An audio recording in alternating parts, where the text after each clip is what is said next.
Cake లాంటి జున్ను ఎప్పుడైనా తిన్నారా? జున్ను కేక్‌లా రావాలి అనంటే అది ఫస్ట్ డే పాలతో మాత్రమే వస్తాయి. మనం జున్ను పాలు ఎన్నైతే తీసుకుంటున్నామో నార్మల్ పాలు కూడా అన్నే తీసుకోవాలి.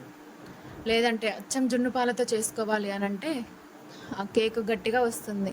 కాబట్టి మనం జున్ను పాలు ఎన్నైతే తీసుకుంటున్నామో నార్మల్ పాలు కూడా అన్నే తీసుకోవాలి. ఇలా అయితే చాలా సాఫ్ట్‌గా వస్తుంది జున్ను.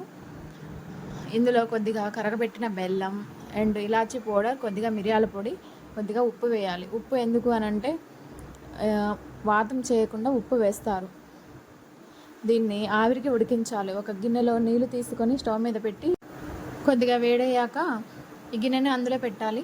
కరెక్ట్గా 20 నిమిషాలకు మనకి జున్ను సాఫ్ట్గా తయారవుతుంది. ఈ వీడియోలో చూడవచ్చు. నా వీడియో నచ్చితే ప్లీజ్ లైక్ చేయండి, షేర్ చేయండి, సబ్స్క్రైబ్ చేయండి.